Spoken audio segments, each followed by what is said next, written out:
I think I don't know what I'm talking about, obviously. So here we go. The fighter. Now the fighter at first look, they got these martial maneuvers, things, fighting styles. Second wind, action surge.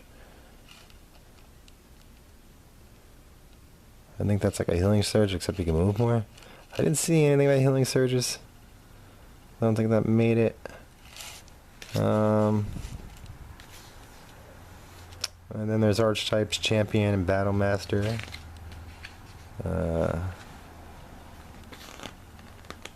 Eldritch Knight. See, that this is a huge, like, in my mind, like, you go from like fighter guy, and so now you're casting spells. So I mean, that's a pretty wide grasp, I guess. I mean, I can see what they're saying, but it kind of makes me feel like the scope that they're going to keep the scope kind of minimal.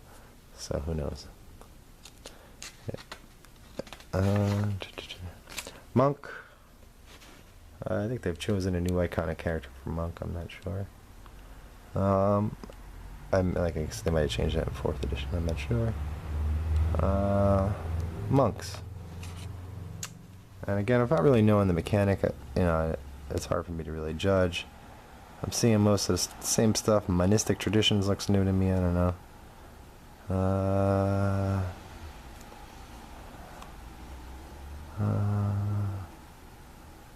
High empowered strikes.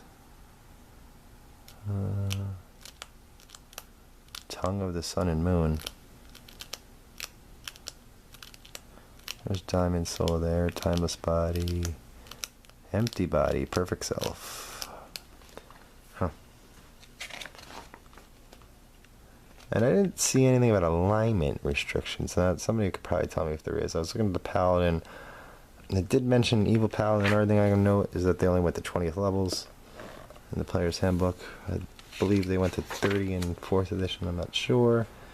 They talk about Kai a little bit more. Kai has its own save. Kai save equals DC equals 8 plus your proficiency bonus plus your wisdom modifier. I'm not exactly sure how proficiency bonuses work. Again, I'm sure somebody would tell me. Looks like you choose a monistic order. Way of the Shadow, Way of the 4 Elements, it looks like. Notes about monistic orders. I don't know. Paladin, which is my favorite class, so I looked at this one the most. I actually haven't gotten a chance to read it or really anything in this book yet, so I did see, looks like kind of couple new Paladin abilities. Cleansing Touch, I read. I think that ends a spell on you. Again, some of these features just look like stuff that would normally be in a master chart for all classes, but like these ability score improvements happening at the same levels, the proficiency bonus going up the same, extra attacks going up, I think the same to some extent. At least, maybe not. I'm only seeing one here, so maybe not. Again, I don't know a lot about the mechanic. So there's fighting style, lay on hands, divine sense. I think that means you can sense good or evil. And then they have oaths, which is cool. I like that. That's, it's about time they got that in there. Some kind of oaths they can take. So the oaths are Oath of Devotion, Oath of the Ancients, Oath of Vengeance, which give them all different powers, kind of.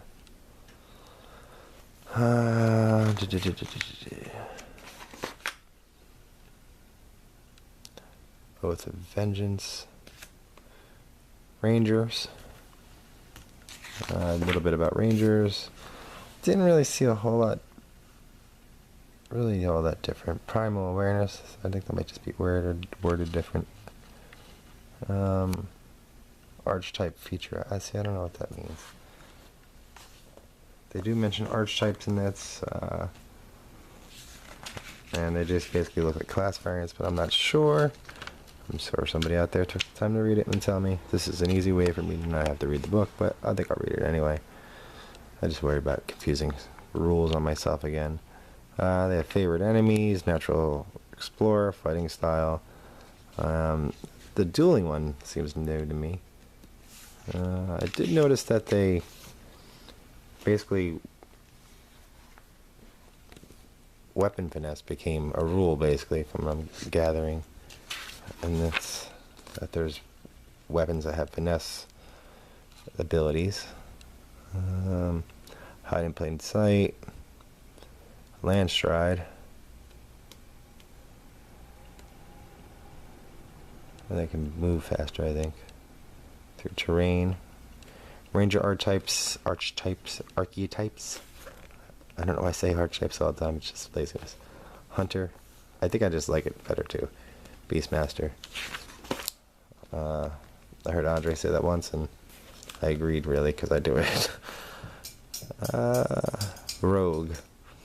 And Rogue. Seems like they have a few different things I'm not exactly sure. They brought back Thieves Can't, which it's just basically sign language, I think, pretty much, or just code of certain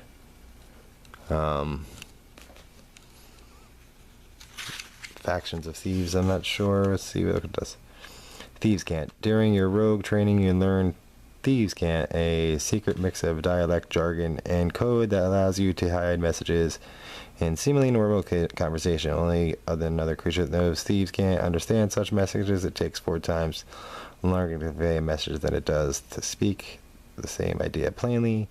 In addition, you don't understand a set of secret signs and symbols used to convey short, simple messages, such as whether an area is dangerous or a territory of a thieves guild, whether loot is nearby, or whether the people in the area are easily marks or will provide a safe house for thieves on the run.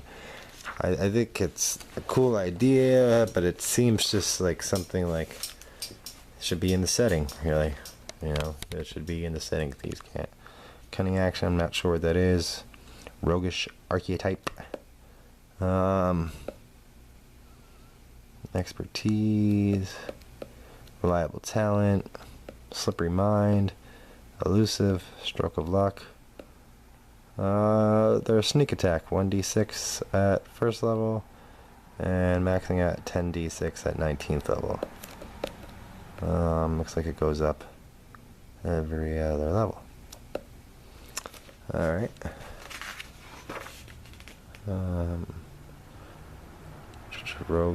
Roguish archetypes. Thief, an assassin. Sneak attack, evasion, blind sense. Sorcerer. Oh, an arcane trickster. I thought that was unusual too, that the arcane trickster made it. I don't see why not, but I guess it could have been underneath a different class. Wizard or sorcerer or something. But the arcane trickster is an archetype of the rogue. And then sorcerer. What can I say about sorcerer? Something called font of magic. Origin. So spellcasting sorceress origin. Meta magic. Some kind of ability, meta magic. One thing I didn't know is that it just seemed like the sorcerers don't have as many background choices. I'm not sure. I could be wrong about that. It's either draconic bloodline or wild magic. So I guess dragons are connected to all magic. And that's draconic bloodline, wild magic. No archetype. Wild magic surge. I'm not sure what that is about. Warlock made it. Kind of like this character.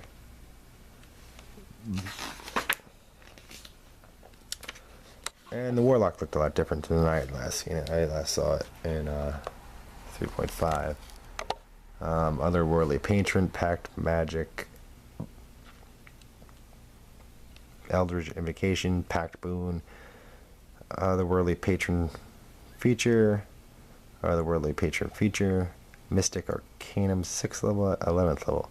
I'm not sure what that is. Mystic Arcanum.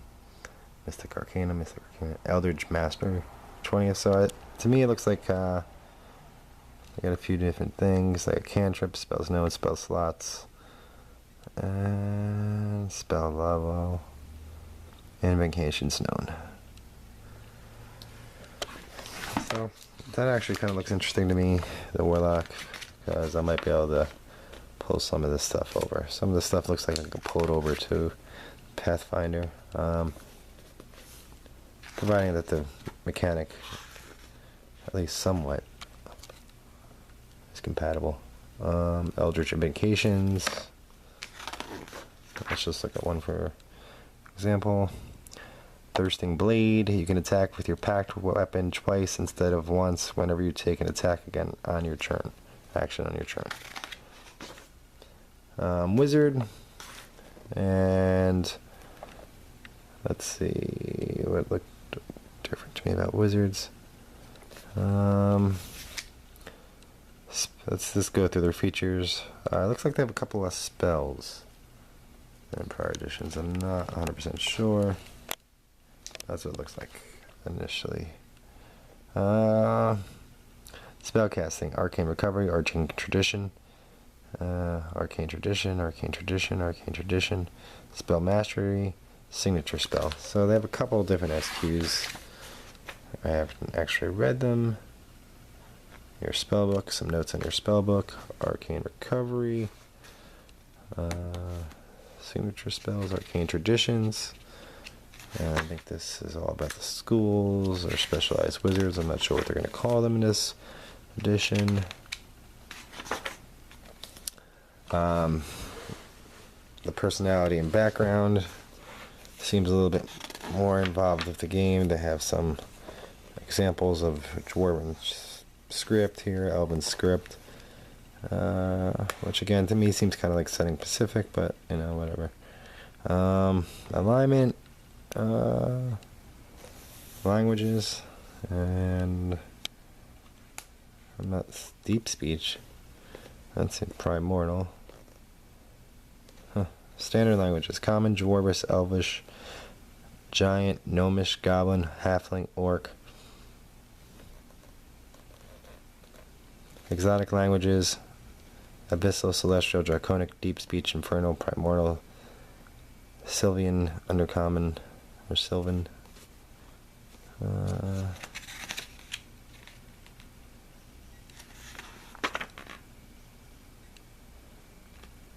Flaws.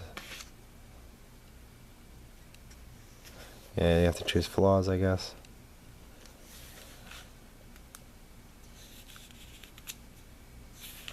Bonds, I think I like that. Might pull that over. Ideals, I think I like that too. So this seems like a little bit more involved than previous editions of Dungeons and Dragons that I'm aware of. Inspiration. Inspiration is a rule the Dungeon Master can use to reward you for playing your character in the way that's true to his or her personality traits, ideal, bond, and flaw. By using inspiration, you can draw on your personality trait of compassion for the downtrodden to give you an edge on negotiating with a beggar prince, or an inspiration that can tell you on the bond to the defense of your home village to push past the effect of a spell that has been laid on you. Alright, so I'm not sure how much these... I'm not seeing a lot of equations, so it's not, doesn't feel as crunchy as 3rd edition or 3.5 or Pathfinder, or even 2nd edition at times. Doesn't feel, though it does remind me a little bit of 2nd edition for some reason. Charlotte, some background. Get different features. Entertainer. Folk hero. I think these are all guild artisan. I think these are all different backgrounds. Noble. Hermit. Outlander. This is kind of cool, I think. Sage. I'm not sure how much it's connected to the actual game, but it seems like it's going to add to role playing a little bit for some groups. Sailor. Soldier. Urchin. Alright. Equipment. Standard exchange. Coin, copper, silver, electrum, sin, gold, and platinum. And I got starting wealth by class.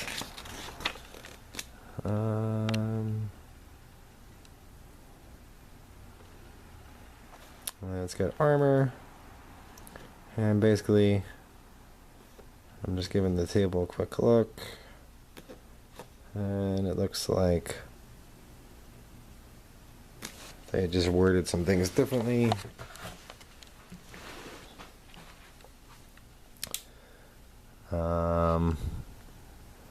It looks like you can swim with armor on without wearing climb. It seems like there's a stealth disadvantage. Looks like there's a strength requirement for some, which kind of makes sense. Max dex modifier. Variant equipment sizes. Alright. Light armor, medium armor, and heavy armor.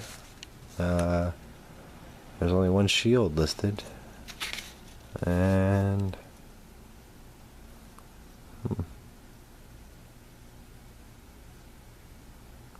that's interesting, there's only one shield. I'm not seeing a buckler. Not seeing a lot of things. Alright. So maybe there'll be more armor to come out with. Weapons. Weapon proficiency, simple martial. Melee and ranged. These are nice little illustrations here. Improvised weapons seems pretty slimmed down. Weapons, I'll just... There's some more adventuring gear than weapons, which is fine. But we'll just go through the weapons. Simple melee weapons. Club, dagger, great club, hand axe, javelin, light hammer, mace, quarterstaff, sickle, spear, unarmed strike.